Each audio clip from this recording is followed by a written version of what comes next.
ওই যে বাংলাদেশে একটা ভণ্ড বক্তা আছে গিয়াসউদ্দিন তাহেরি, ঠিক না ঠিক? হ্যাঁ, কি বিপদে পড়ছে, ও নির্বাচনের ক্যাম্পেইন করতে গেছে। তো এখানে কিছু লোক বলে, হুজুর আমি তো ওহাবি, তো ওহাবির ভোটটা কি নেওয়া যাবে?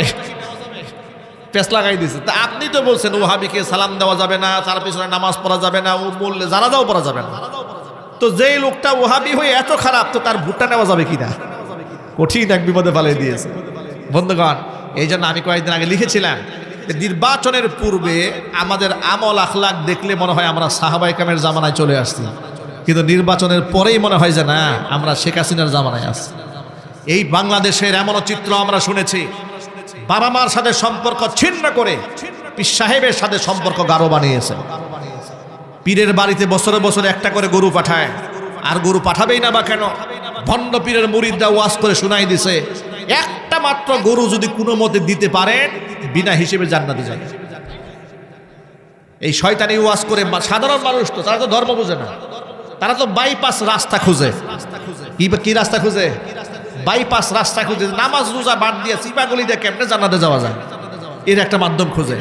দেখবেন শিল্পপতি, বড়লোক, কোটিপতি, এমপি, মন্ত্রী, এগুলা দেখবেন বহুত বড় বড় ভণ্ডদের দরবারের বড় বড় ডোনার। বাংলাদেশের কুতুববাগী, রাজারবাগী, দেওয়ানবাগী, আটরশি, আমি যা বললাম দায়িত্ব নিয়ে বললাম, একটু খোঁজখবর নিয়ে দেখেন, বহুত এমপি, মন্ত্রী, এসপি, ওসি, ডিসি, পুলিশের ডিআইজি, এরা গিয়ে ওই বাবার পায়ের কাছে বসে থাকে। ঠিক না ঠিক বলেন? কেন জানেন? এরা মনে মনে ভাবে সারা জীবন তো সরকারি বরাদ্দ থেকে ইচ্ছা মতো চুরি করছে, বদমাশি করছে, মানুষের টাকা বিদেশে পাচার করে দিছে। দেখি তো ওলিয়া উলিয়ার পাটা ধরে চিপা গলি দিয়া মাপটাপ নিয়া কিয়ামতে সেলসেলায় জান্নাতে যাওয়া যায় কিনা? কি ভাই, এর কি কোনো সুযোগ আছে? এটা যদি বলেন ভাই সুযোগ আছে, না সুযোগ নেই। এই যে ঢাকা শহরে বড় বড় মেইন পয়েন্ট, এই সমস্ত ভণ্ডরা দখল করলো কেমনে বলেন তো? দেওয়ানবাগী এত ইম্পর্টেন্ট জায়গা কিভাবে দখল করেছে? কুতুববাগী এত ইম্পর্টেন্ট জায়গা, এই সমস্ত জায়গা কি করে দখল করেছে? কারণ এদের সাথে হাত থাকে বড় বড় এমপি আর মন্ত্রীদের, সরকারি আমলাদের। আপনি এদের বিরুদ্ধে অ্যাকশন নিতে যাবেন, ওরা মামলা দিয়ে আপনার বাপ দাদার 14 গোষ্ঠী নাম ভুলাই ছাড়বে। আমার প্রশ্ন হচ্ছে, ওদের এত বড় হাত কোত্থেকে আসে? কারণ ওরা এই ভণ্ডদেরকে শিখাই দিছে, স্যার সারা জীবন আকাম কুকাম যা করছেন টেনশনের কোনো কারণ নাই, আপনি আমার সাথে সম্পর্ক রাখেন, আপনার বিষয়টা আমি দেখব। নাউজুবিল্লাহ পড়েন, এটা জুড়ে বলেন নাউজুবিল্লাহ। গত সপ্তাহে কিশোরগঞ্জের পাকুন্দিয়াতে মাহফিল ছিল আমাদের। হঠাৎ করে যে রাস্তা দিয়ে মাহফিলে যাচ্ছি, দেখলাম বড় একটা প্যান্ডেল, প্যান্ডেলের সামনে সুন্দর একটা গেট করা, গেটের মধ্যে লেখা আছে বাবার দরবারে নজরানা গরুশালা। কি শালা? এই শালা মানে আপনার বউয়ের ভাই শালা না, এটা গরুশালা মানে হচ্ছে বাবার দরবারে হাদিয়া নজরানা দেওয়ার জন্য যে মান্যতের গরু টুরু আছে, এগুলো সব এখানে জমা করা হবে, এরপরে ট্রাকে উঠানো হবে, এরপরে 64 জেলা থেকে বাবার দরবারে পাঠিয়ে দেওয়া হবে। বাবা এই টাকা দিয়া গুলশানে ফ্ল্যাট কিনবে, আর বাবা অসুস্থ হলে দৌড়ায় সিঙ্গাপুরে যাবে। এই দেশের মূর্খ মুরিদরা দেখেন, নিজে অসুস্থ হইলে বাবার কাছে সাহায্যের জন্য যায়, বাবা আমি অসুস্থ, আমার জন্য একটু দোয়া করেন, আর বাবা অসুস্থ হলে ডাইরেক্ট সিঙ্গাপুর যায়। কথা ঠিক ঠিক বলে? মুরিদরা যায় কই? বাবার কাছে। আর বাবা যায় কোথায়? সিঙ্গাপুরে। বাবা সিঙ্গাপুর গিয়ে মরে। এই হচ্ছে এদেশের মূর্খ মুসল্লিদের অবস্থা। এদের সহজে বোঝানো যায় না, এদেরকে হাতে পায়ে ধরলেও বুঝে না। আমি আবার আল্লাহর নামের কসম করে বলি, আপনি একজন মানুষ, আপনার মা এবং বাবা এই দুনিয়াতে আপনার কাছে সবচাইতে বড় পীর। মা বাবার উপরে দুনিয়াতে কোনো পীর নাই, কোনো আলেম নাই, কোনো দরবেশ নাই। আপনার মা আপনার বাবা মন থেকে যদি আপনার জন্য কোনো দোয়া করে দেয়, সাথে সাথে আমার আল্লাহ পাক কবুল করে না। মা বাবার খেদমত করেন, মা এবং বাবার খেদমত করেন। মাইকের আওয়াজ বাহিরে যাচ্ছে, মা বোনদেরকে বলবো, মায়েরা বোনেরা সন্তানদেরকে কখনো রাগে গুসায় হয়েও আপনি বদদুয়া দিবেন না, লানত দেবেন না, কখনো বলবেন না এই তুই মরতে পারিস না, আল্লাহ তোর চোখে দেখে না। বলবেন না এই কথা। যদি বেশি দুষ্টমি করে, মেজাজ যদি হারায়া ফেলেন আপনার, আপনি শুধু বলবেন আল্লাহ তোরে হেদায়েত দান করুক, আল্লাহ তোরে রহমত দান করুক, কিন্তু কখনো বলবেন না আল্লাহ কি তোরে চোখে দেখে না। নাউজুবিল্লাহ বলেন। কাবা শরীফের ইমাম সাহেবের বিখ্যাত সেই গল্পটা আপনারা শুনেছেন। কাবার ইমাম তিনি বলেন, ছোট্টবেলাতে এত দুষ্টমি আমি করতাম, আমার মা একদিন সহ্য করতে না পেরে রাগে গুসায় বলে, আল্লাহ যেন তোরে কাবা ঘরের ইমাম বানিয়ে দেয়। আমার মা এই কথা বলছিল খুব রাগে, সেইটা গিয়ে বলছে, একদম গুসা করে বলছে, আল্লাহ তোরে কাবা ঘরের ইমাম বানাই দিক যা, এরকম করে বলেছে। আর সেই দোয়া আল্লাহর কাছে কবুল হয়েছে, আল্লাহ পাক আমার কাবা ঘরের ইমাম বানিয়ে দিয়েছে। আরো জোরে কোন সুবহানাল্লাহ। ইমাম বুখারী রাহমাতুল্লাহি আলাইহি, মুহাম্মদ ইবনে ইসমাঈল আল বুখারী রাহিমাহুল্লাহ, আল্লাহ পাকের এত বড় ওলি, এত বড় মুহাদ্দিস, এত বড় ফকিহ, এত বড় পণ্ডিত মানুষ, হাদিসের খেদমতে গোটা পৃথিবীর মধ্যে যত মানুষ রয়েছে সমস্ত মানুষগুলা যার কাছে ঋণী হয়ে আছে, গোটা পৃথিবী যার কাছে ঋণী। আর সহিহুল বুখারী হাদিস গ্রন্থ যিনি রচনা করেছেন, হাদিসগুলাকে সংরক্ষণ করেছেন, লিখেছেন, যার লিখিত সহিহুল বুখারী বর্তমান পৃথিবীতে আসাহুল কিতাব বাদা কিতাবিল্লাহ, আল্লাহর কোরআনের পরে সবচাইতে বিশুদ্ধ কিতাব হচ্ছে বুখারী শরীফের হাদিসের কিতাব। জোরে বলেন সুবহানাল্লাহ।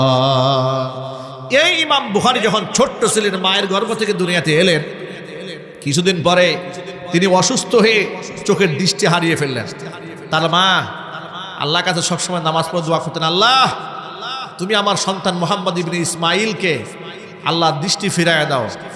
এত দোয়া করতেন মা তার জন্য, টানা 3 বছর দোয়া করেছেন, নিরাশ হন নাই, হতাশ হন নাই। 3 বছর পরে রাতের বেলায় স্বপ্ন দেখেন, কে যেন বলল আওয়াজ দিয়ে অদৃশ্য থেকে, তোমার সন্তানের দুনো চোখের দৃষ্টি ফিরিয়ে দেওয়া হয়েছে।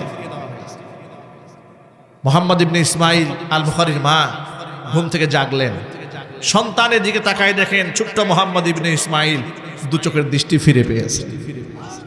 মায়ের দোয়া কবুল হয়, মায়েরা কখনো বদদোয়া দেবেন না। আল্লাহ পাক এই কথাগুলো বুঝার তৌফিক দেন আমাদেরকে।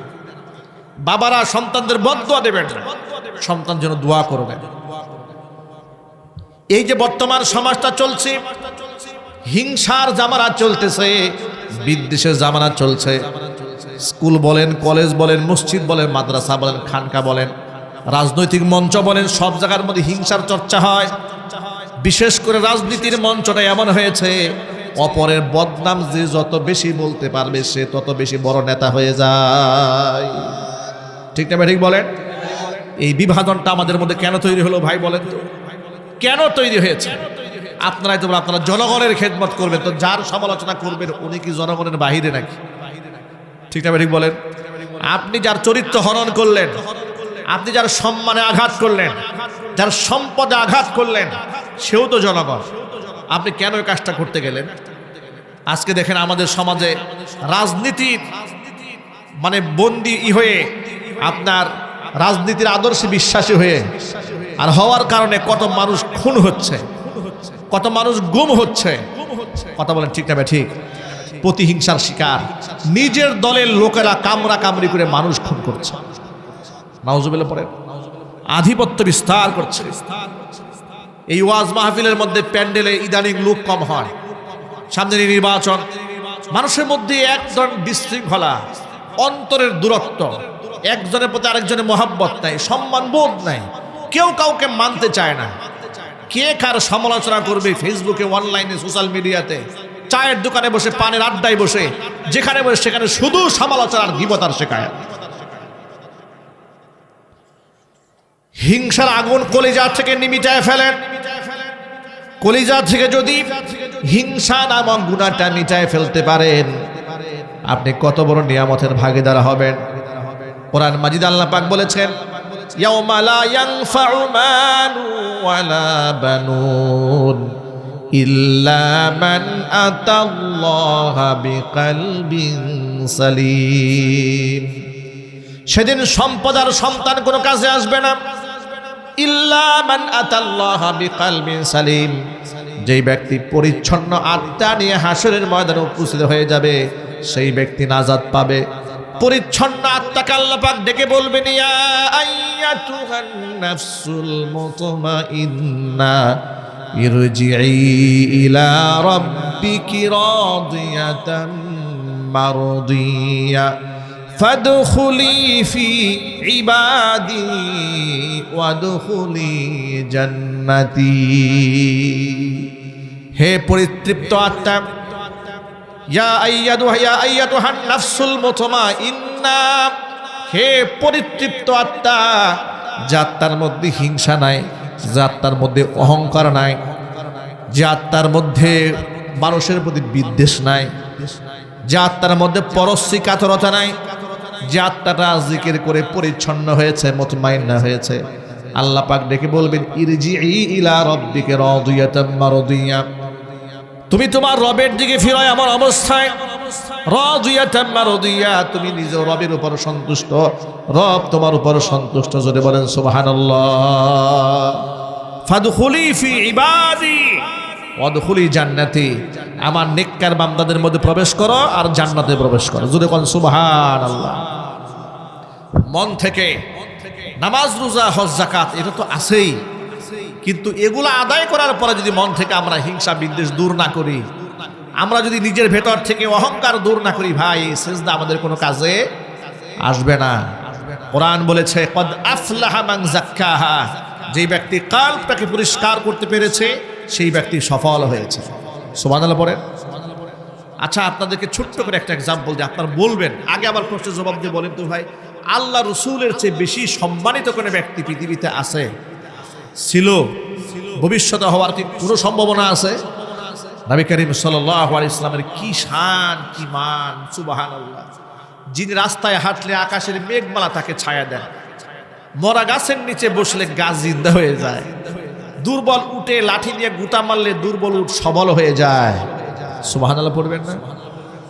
যে পেয়ালায় পানি নাই সেই পেয়ালায় রাসূল শাহাদাত আঙ্গুলে চুবিয়েছেন, এক পেয়ালা পানি দিয়ে 1500 সাহাবায়ে কেরাম পানির তৃষ্ণা মিটিয়েছেন, পানির অভাব হয় নাই।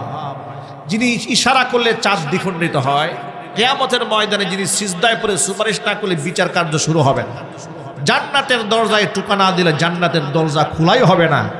সুবহানাল্লাহ। এমন একজন মানুষ কিরকম নিরহংকার জীবনযাপন করেছেন, একটা এক্সাম্পল দেই আপনাদেরকে।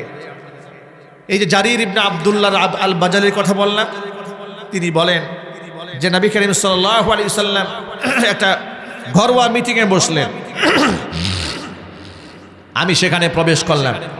প্রবেশ করে গিয়ে দেখি আমি যাওয়ার আগেই সাহাবায়ে কেরাম আগে ঢুকে মোটামুটি রুমের সব জায়গা দখল করে বসে পড়েছে, আমার বসার কোনো জায়গা নেই। আমি দাঁড়িয়ে থাকলাম। তাফসীর তাবারির মধ্যে এসেছে, জারির ইবনে আব্দুল্লাহ আল বাজালি বলেন, সবার পেছনে আমি দাঁড়িয়ে আছি, আমি জওয়ান মানুষ, যুবক মানুষ। নবীজি আমাকে জিজ্ঞেস করলেন, জারির তুমি বসতে পারো নাই? আমি বললাম না, জায়গা নাই, সবাই বসে গেছে। এই কথা বলা মাত্র আল্লাহর নবী নিজের গায়ের মধ্যে একখানা চাদর ছিল, ওই চাদরটা হুজুর নিজের গা থেকে খুলে এরকম বলটায়া মুট করে জারির ইবনে আব্দুল্লাহ আল বাজালির দিকে নিক্ষেপ করলেন, ঢিল মারলেন। জারির ইবনে আব্দুল্লাহ আল বাজালিকে ডেকে বলেন, ইজলিস আলা হাদা ইয়া জারির, ও জারির আমার চাদরের উপরে বসো, বসার যেহেতু জায়গা নাই, আমার চাদরটা দিলাম, চাদরটা বিছায়া বসো। জারির ইবনে আব্দুল্লাহ আল বাজালি হুজুরের দেওয়া চাদরখানা নিয়ে হাতের মধ্যে নিয়ে ঠোঁটের মধ্যে লাগান, চোখের মধ্যে লাগান, মুখের মধ্যে লাগান, অস্ত্রসিক্ত হয়ে বললেন, আকরামাকাল্লাহ ইয়া রাসূলুল্লাহ ও আযযাকাল্লাহ ইয়া রাসূলুল্লাহ। হে আল্লাহর রাসূল, আমার মতো একটা সাধারণ মানুষকে এত বড় সম্মানটা আপনি দিয়েছেন, নিজের গায়ের চাদর খুলে আপনি আমাকে বসতে দিয়েছেন। আল্লাহ পাক আপনার সম্মান আরো বাড়ায় দিক, আল্লাহ আপনার ইজ্জত আরো বাড়ায় দিক। আপনার চাদরে কি আমি বসবো? আপনি আমার চাদর দিলেন, গায়ের চাদর খুলে আমার মতো আপনার মানুষকে বসতে দিয়েছেন। সুবহানাল্লাহ পড়েন। বিনয়, আদর্শ, মহব্বত, ভালোবাসা, সম্মানবোধ বিশ্ববাসীকে আল্লাহ রাসূল শিখিয়ে দিয়েছেন। এই জন্য তিনি গোটা বিশ্বের মানবতার শিক্ষক। ঠিক কিনা জোরে বলেন? হুজুরকে ফলো করেন। আনাস ইবনে মালিক রাদিয়াল্লাহু তাআলা আনহু তিনি বলেন, মসজিদে নববীতে আমরা বসে আছি।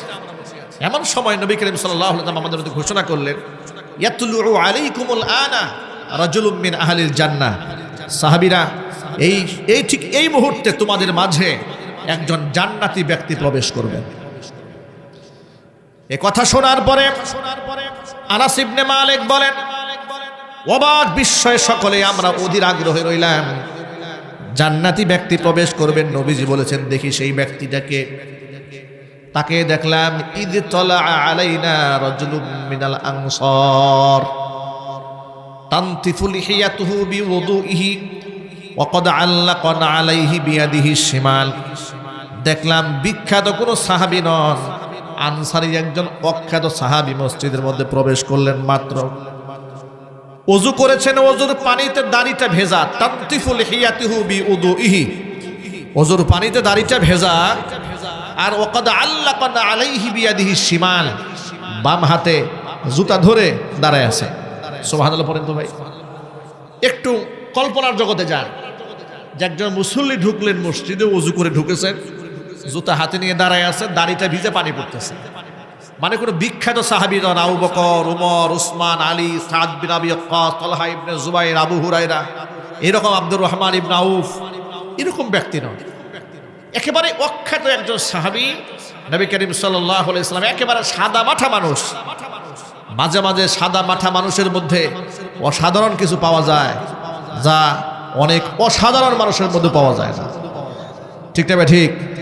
এই যে আমি যে আপনাদের সামনে ওয়াজ করি না, ওয়াজ করছি, বিশ্বাস করেন আমি কোরআন, সুন্নাহ, হাদিস থেকে, আসার, সাহাবা থেকে, সাহাবায়ে কেরামের জীবন থেকে যখন যতটুকু পারি শিক্ষা গ্রহণ করি। মাঝে মাঝে আমি গ্রামের সাধারণ মানুষ থেকে সবক গ্রহণ করি।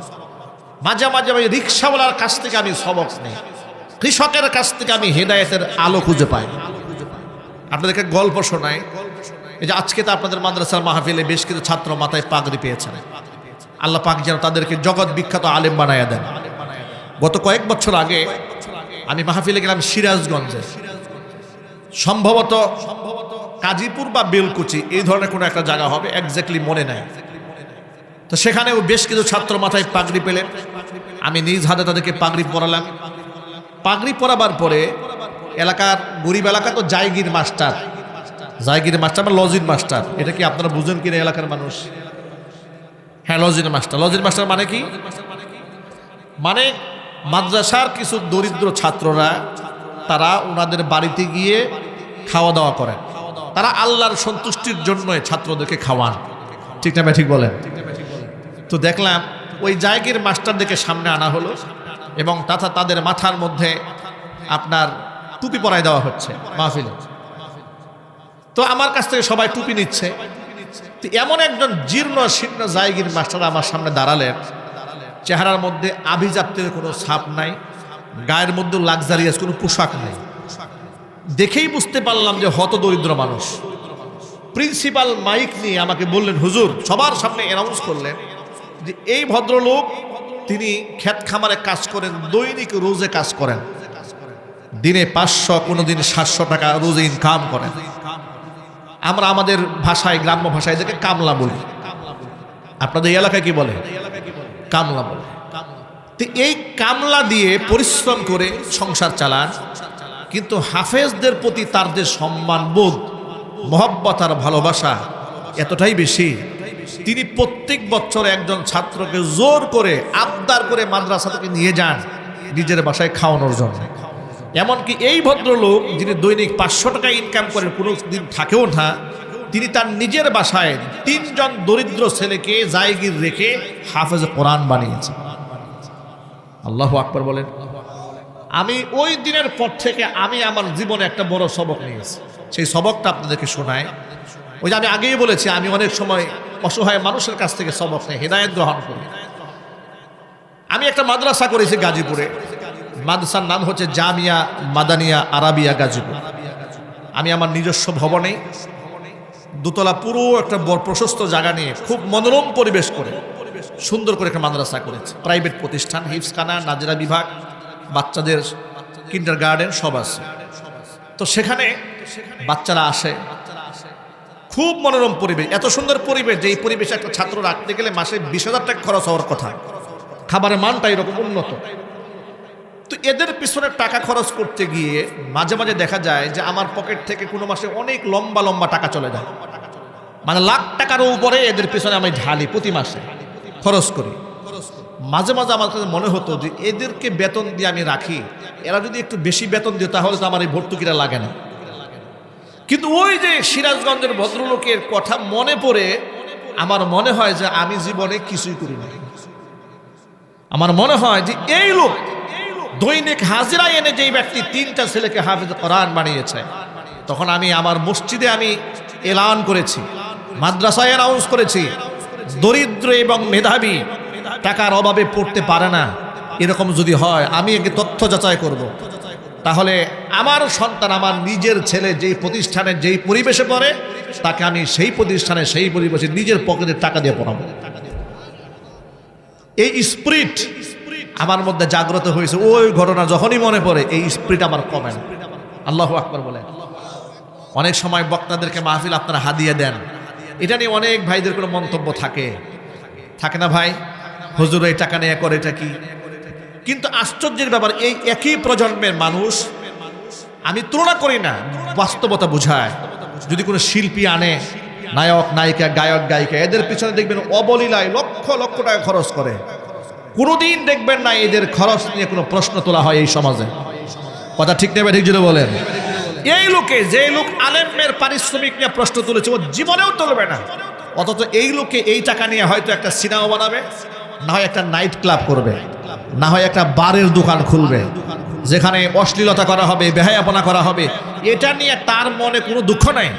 কিন্তু একটা আলেম টাকা নিয়ে বানিয়েছে মসজিদ, বানিয়েছে মাদ্রাসা, বানিয়েছে খানকা, বানিয়েছে ঈদগাহ, বানিয়েছে অসংখ্য এতিমদের আশ্রয়স্থল, এটা নিয়ে তার মনের মধ্যে প্রশ্নের কোনো শেষ নাই।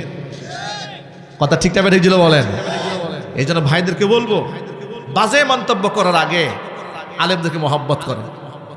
আলেমরা যদি এলাকার মধ্যে প্রতিষ্ঠিত হয়, এটা আগামীর ভবিষ্যতের জন্য, আগামীর বাংলাদেশের জন্য আমাদের সন্তানরা একটা নিরাপদ পৃথিবী পাবে। ঠিক না বেরিক বলেন। আমাদের দেশ, এই রাষ্ট্র আলেমদেরকে সম্মান দেয় না। এ রাষ্ট্র আমার ধর্মকে সম্মান দেয় না। এ রাষ্ট্র আমার ধর্মকে লালন করে না। এ রাষ্ট্র আমার ধর্মকে, দুঃখজনক বাস্তবতা, জঙ্গিবাদের তকমা দেওয়ার চেষ্টা করে। কথা ঠিক নেবে ঠিক জুড়ে বলেন। আমি গতকালকে দেখেছি, সম্ভবত আমার মতো আদনা ছোট্ট একটা মানুষ আমাকে 2018 সালে মাহফিল মঞ্চ থেকে নামিয়ে দিয়ে গিয়ে আমাকে ককটেল বিস্ফোরণের মামলা দিয়েছে। আমাকে দিয়েছে, একাধিক মামলা দিয়েছে। আমাদের অপরাধটা কি ছিল? অপরাধ ছিল রাষ্ট্রের জনগণের টাকা দিয়া 4,000 কোটি টাকা ব্যয় করে রাস্তায় রাস্তায় যখন মূর্তি বানাতে শুরু করেছিল, বাবার মূর্তি, আমরা তার বিরোধিতা করেছিলাম। যখন আমরা চোখের সামনে দেখেছিলাম মুসলমানদের রক্ত পিপাসু নরপশু নরেন্দ্র মোদীকে 2021 সালে বাংলাদেশ এয়ারপোর্টে লাল গালিচা সংবর্ধনা আয়োজন চলছে, আমরা তার বিরোধিতা করেছিলাম। বিনিময়ে ওরা আমাদের মসজিদেও থাকতে দেয় নাই, এলাকায়ও থাকতে দেয় নাই, ডিস্ট্রিক্টেও থাকতে দেয় নাই, হিজরত করে পালিয়ে বেড়াতে হয়েছে। আলেমদেরকে বেইজ্জত করার কারণে গোষ্ঠী সহ আল্লাহ পাক তাদেরকে দেশ থেকে তাড়িয়ে দিয়েছে।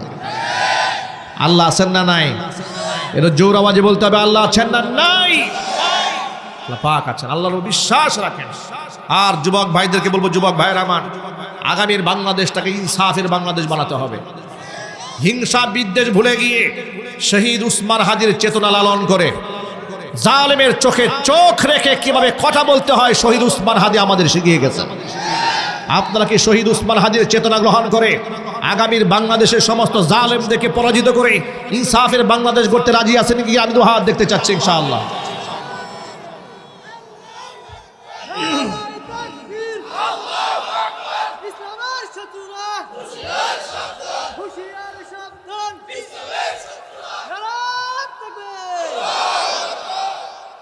আমার প্রিয় বন্ধুগণ, এই জন্য মূল কথায় ফিরে আসি।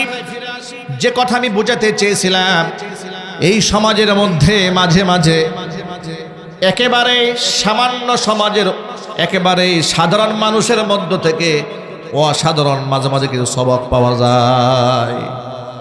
আপনি সমাজের অসহায় মানুষদেরকে, বঞ্চিত মানুষদেরকে অপমানিত করবেন না, গালি দিবেন না, তুচ্ছ করবেন না, ব্যঙ্গ করবেন না। এমন হতে পারে দুনিয়াতে আপনার যশ আছে, সুনাম আছে, সুখ্যাতি আছে, কিয়ামতের ময়দানে আপনার আগে এই অসহায়টা মানুষ আল্লাহর বেহেশতের মেহমান হয়ে যাবে।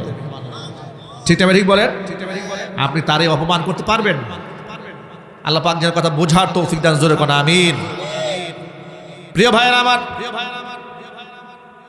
হযরত আনাস ইবনে মালিক রাদিয়াল্লাহু তাআলা আনহু বলেন, একেবারে সাধারণ একটা মানুষ, আনসারী ব্যক্তি প্রবেশ করলেন মসজিদের ভিতরে।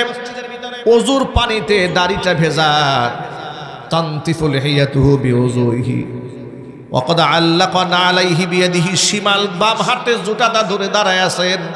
একেবারে সাধারণ মানুষ, নবীজি তাকে জান্নাতি ব্যক্তি বলে ঘোষণা দিলেন। গেল প্রথম দিন। দ্বিতীয় দিন আবার নবীজির পাশে বসে আছি, আবার আল্লাহর নবী একই কথা বললেন, ইয়াতুলু আলাইকুমুল আনা রাজুলুম মিন আহলিল জান্নাহ, তোমাদের মাঝে এখন জান্নাতে একজন ব্যক্তি প্রবেশ করবেন। আনাস ইবনে মালিক বলেন, অপেক্ষায় রইলাম, তাকিয়ে দেখি জান্নাতি ব্যক্তি প্রবেশ করার কথা বলার পরে গতকাল যিনি প্রবেশ করেছিলেন আজকেও তিনি এসে হাজির হয়ে গেলেন। জোরে জোরে বলেন সুবহানাল্লাহ। গেল দ্বিতীয় দিন। তৃতীয় দিন আবার আল্লাহর নবী বললেন, তোমাদের মাঝে একজন জান্নাতি ব্যক্তি প্রবেশ করবেন। সুবহানাল্লাহ। আনাস ইবনে মালিক বলেন, দেখি কে আছে, তাকিয়ে দেখলাম বিগত 2 দিন জান্নাতি ব্যক্তি প্রবেশ করবে বলে যেই ব্যক্তি প্রবেশ করলেন এখনো তিনি প্রবেশ করেছেন। এর মানে একজন অখ্যাত আনসারী সাহাবীকে আল্লাহর নবী 3 দিন জান্নাতি ব্যক্তি বলে ঘোষণা করেছেন। একটু জোরে বলেন সুবহানাল্লাহ। এখন সাহাবায়ে কেরামের মধ্যে কিউরিসিটি জাগ্রত হলো, এর মধ্যে এমন কি আছে? এর মধ্যে নিশ্চয়ই এমন কিছু আছে যেটা আমাদের মধ্যে নাই, কিন্তু সেই জিনিসটা জানতে হবে। সেই জন্য কি করতে হবে? বের করতে হবে তার মধ্যে আছেটা কি যেটা আমাদের মধ্যে নাই। কেন আল্লাহ নবী তাকে টানা 3 দিন জান্নাতি ব্যক্তি বলে ঘোষণা করলেন? এখন আমি জানবো কি করে তার আমলটা? কেউ তা আমল প্রকাশ করে না। আমল কেউ প্রকাশ করে? প্রকাশ করবে না। এখন সাহাবীদের মধ্যে একজনের নাম ছিল আব্দুল্লাহ ইবনে আমর ইবনুল আস রাদিয়াল্লাহু তাআলা আনহু। তিনি আনসারী সাহাবীকে বললেন, ভাই আমার বাবার সাথে একটু মনোমালিন্যতা হয়েছে, আমি নিয়ত করেছি 3 দিন বাড়ি যাব না, তা আমি আপনার বাড়িতে মেহমান হতে চাচ্ছি, আমাকে একটু রাখবেন বাড়িতে? তিনি বলেন, কোনো অসুবিধা নেই, চলেন আপনি আমার সাথে। বাড়ি নিয়ে গেলেন। টানা 3 দিন 3 রাত অবস্থান করলেন। আশ্চর্যের ব্যাপার, 3 দিন 3 রাত অবস্থান করার পর তিনি বিশেষ কোনো আমলই দেখতে পেলেন না। তিনিও নামাজ পড়েন, আমরাও নামাজ পড়ি। তিনিও সত্য কথা বলেন, আমরাও সত্য কথা বলি। তিনি গীবত শিকায়েত করেন না, আমরাও গীবত শিকায়েত করি না। এর মানে ভালো আমল যা যা আমরা করি উনিও করেন, তো তার মধ্যে স্পেশাল তো কিছু নাই। এবার তিনি মুখের জড়তা ভেঙে বলে ফেললেন, ভাইজান কথা আমার বাবার সাথে কোনো ঝামেলা হয়নি, আল্লাহর নবী আপনাকে 3 দিন জান্নাতি ব্যক্তি বলে ঘোষণা করেছেন। আমি জানতে চেয়েছিলাম আপনার মধ্যে এমন বিশেষ কোন আমল আছে যেটা আমাদের মধ্যে নাই। তিনি বললেন, দেখুন আমার মধ্যে বিশেষ কোনো আমল নাই, তবে আমি একটা কাজ সবসময় করি। ওই কি কাজ করেন আপনি? এই পয়েন্টটা মনে রাখবেন। তিনি জিজ্ঞেস করেন, কি করেন আপনি? বলে, তেমন কিছু না, আমি সব সময় এই মনের মধ্যে তাম মুসলিম উম্মার প্রতি আমার কোনো দুঃখ রাখি না, পৃথিবীর কোন মুসলমানের প্রতি আমার মনের মধ্যে কোনো গুসাও নাই, দুনিয়ার কোনো নিয়ামত নিয়ে কোনো মুসলমানের প্রতি আমার কোনো হিংসাও নাই। জোরে কোন সুবহানাল্লাহ। যে নিয়ামত আল্লাহ তাকে অন্য মুসলমানকে দিয়েছে, আমাকে দেন না, আমি হিংসা করি না। আমি কোনো মুসলমানের প্রতি রাগ রাখি না, বিদ্বেষ রাখি না, আমি ক্ষমা করে দেই মানুষদেরকে। আব্দুল্লাহ ইবনে আমর ইবনুল আস রাদিয়াল্লাহু তাআলা আনহু বললেন, এটাই হচ্ছে সেই গুণ যে গুণের কারণে আল্লাহ নবী আপনাকে 3 দিন জান্নাতি ব্যক্তি ঘোষণা করেছেন। জোরে জোরে বলেন সুবহানাল্লাহ। এইজন্য আমার ভাইরা, সকল ভাইদের প্রতি আমার অনুরোধ যে মনের মধ্যে কোনো হিংসা রাখা যাবে না, কারো প্রতি বিদ্বেষ রাখা যাবে না। আমরা নামাজ পড়ব, এখানে সকলে আমাদের ভাই, সকলে আমাদের বন্ধু, সকলে আমাদের সহযোদ্ধা। ঠিক না? ঠিক বলেন। আমরা কাউকে পর করব না যে ও জামাত ইসলাম করে, এ বিএনপি করে, ও এনসিপি করে, আমরা ভেদাভেদ হয়ে গেলাম না। এইভাবে আমরা ভেদাভেদ হব না, আমরা সব এক হয়ে যাব। গোটা দেশের স্বার্থে, জনগণের স্বার্থে, ইসলামের স্বার্থে, সাম্য মোহাব্বত ভ্রাতৃত্বের স্বার্থে আমরা কি এক থাকতে পারবো না ভাই ইনশাল্লাহ? কারা কারা পারবেন হাত দেখি তো ভাই ইনশাল্লাহ, কারা কারা পারবেন? আজকের পর থেকে মনে কোনো হিংসা থাকবে না, বলেন ইনশাআল্লাহ। আল্লাহ পাক যেন কবুল করে, জোরে করে আমিন। হাত নামান। আরেকটা কাজ করতে হবে, মনের হিংসা দূর করতে একটা আমল দিয়ে দেই, অহংকার দূর করতে একটা আমল দিয়ে দেই। সে আমলটা হচ্ছে যাকে সামনে পাবেন তারই সালাম দিবেন ইনশাআল্লাহ বলেন। তবে এই সালামটা যেন আবার নির্বাচনের পূর্বে সালামের মতো না হয়। নির্বাচনের পূর্বে আমাদের দেশের প্রার্থীদের আচরণ দেখে মনে হয় যে সাহাবায়ে কেরামের জামানায় আসছে। ঠিক না ঠিক বলেন? আহারে সালাম, কি দুয়া, কি মুসাফা, কি মুআনাকা। হ্যাঁ, কৃষকের পাশে গিয়ে বসে তাদের, এরপরে পারে না তো কৃষকের পায়ের জুতাটা একটু পরিষ্কার করে দেয়। এরকম আখলাক, কারো বদনাম নাই, সবার সাথে হাত মিলাচ্ছে, মুসাফা করতেছে, মুআনাকা করছে, সব করতেছে। ওই যে দেখেন না, ওই যে বাংলাদেশের একটা ভণ্ড বক্তা আছে গিয়াসউদ্দিন তাহেরি, ঠিক না ঠিক? হ্যাঁ, কি বিপদে পড়ছে, ওর নির্বাচনের ক্যাম্পেইন করতে গেছে। তো এখানে কিছু লোক বলে, হুজুর আমি তো ওহাবি, তো ওহাবির ভোটটা কি নেওয়া যাবে? পেছ লাগাই দিছে। তা আপনি তো বলছেন ওহাবিকে সালাম দেওয়া যাবে না, তার পিছনে নামাজ পড়া যাবে না, ও বললে জানাজাও পড়া যাবে না। তো যেই লোকটা ওহাবি হয়ে এত খারাপ, তো তার ভোটটা নেওয়া যাবে কিনা? কঠিন এক বিপদে ফালিয়ে দিয়েছে বন্ধুগণ। এই জন্য আমি কয়েকদিন আগে লিখেছিলাম, নির্বাচনের পূর্বে আমাদের আমল আখলাক দেখলে মনে হয় আমরা সাহাবায়ে কেরামের জামানায় চলে আসছি, কিন্তু নির্বাচনের পরেই মনে হয় যে না, আমরা শেখ হাসিনার জামানায় আসছি।